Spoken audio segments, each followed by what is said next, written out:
So, hello YouTube again. We're back with something called, Null Guards. In your face. Yeah, this is one of the biggest issues I find when you're doing something like deck build or anything. A lot of people say if you want to play competitive Vanguard, you're going to need Null Guards. That is true, but it's the amount of Null Guards you need per deck.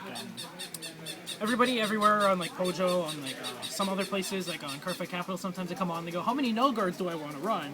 And then there are the people who go, you need 4, no exceptions, no conditions or anything. You go, is 3 okay? People are going, no, you're bad if you don't play 4. You go, all the top decks play 4, not all the top decks play 4. Okay, let's get serious.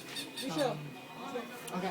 The way you use your Null Guards, I believe, is all based on how much skill as a player you are and how safe you feel when you have these cards. Because everybody knows that one drive ruins the day for any player's game, right? And supposedly Null Guards help prevent that, but also they don't, in my opinion, they don't promote good or proper hand management if you're just throwing them around all willy-nilly and you don't know what you're doing, right? Some games I've actually gone through, my opponent doesn't know, he's pretty new at the game or something, I can see it. Because I've been playing for a while, he goes, attack with Vanguard, and they have 2 damage. They go, Null Guard. Why did you Null Guard? I didn't want to get the hit. Why? Are you going to lose this turn? No.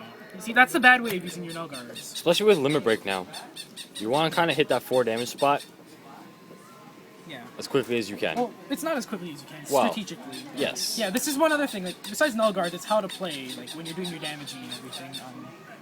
A lot of players don't realize a few things, when they use their Null Guards, they're either doing it too early, they don't use them properly, they're doing it too late, or with Limit Break going around right now, people saying 4 is mandatory, which it kind of is not. No matter how you play the game, you should make your own judgment calls on how many you want to run and how many you think you'll need after a bunch of playtesting and such, obviously, but with the issue of things like Limit Break going around, there isn't too much that can stop you there isn't too much that can ruin your day besides one Limit Break and a trigger pull at the same time. Some of the better Limit Break units, as you know, don't have plus 5,000 power. It's Azel in his build-up power or Vermilion in his wipe the board. Azel is one of those units you kind of want to do Limit Break against, or Null Guard against. After he does his Limit Break once or twice per turn. Or learn, I don't want to say learn to play better, but that's kind of what I want to say. Learn to play around it.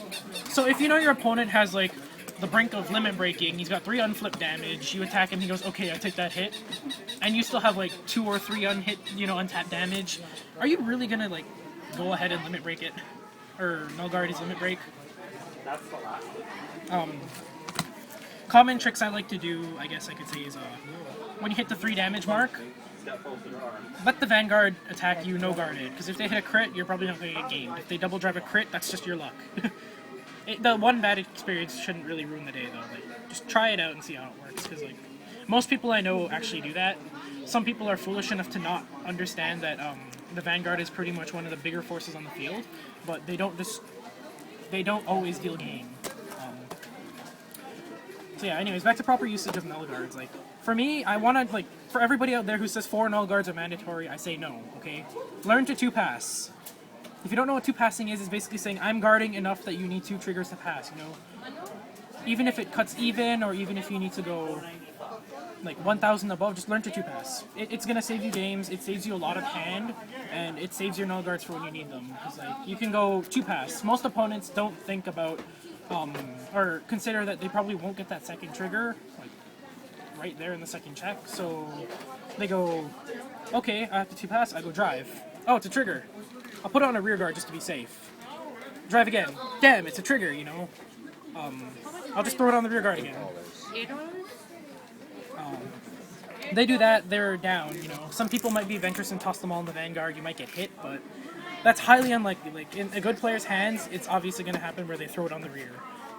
Your Null Guards, in my opinion, should be safe for when they have something a Silent Tom or a rear guard, any rear guard that goes above 20 and has double crit. That's something you want to know. You don't want to just throw down 2 cards from your hand if you can't risk it.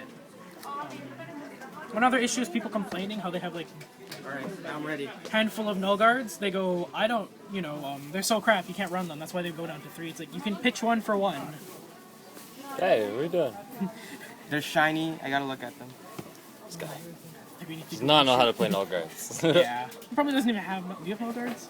No, I don't know what Null Guards are. There we go. So this video will help you in the future. Yeah. That's my train of thought. Yeah. Oh yeah. There's this other thing. People say Null Guards are supposed to offset use of draw triggers because they have such lower, like they have the 5,000 guard. For me, that's pure opinion. It doesn't really matter. I mean, like, sure you can draw the Null Guard, but what's 4 cards in one, like 3 or 4 cards in a deck and a get out of a draw trigger, really? Like if you're running maybe like 8 draws and 4 nulls, sure, you can do that. You can say that, but otherwise, it's all opinion. You have to learn to play what you can and like work with what you can. Don't follow other people's ideas about how many nulls you want to run. 3 is good enough. Learn to 2-pass. 4 is good for you if you like playing defensive. You probably know how to 2-pass already, or you just, you know, you just like throwing around all your cards. I want to say, keep going and get better. Alright guys, remember, TnM.com, rate, comment, subscribe. See you later.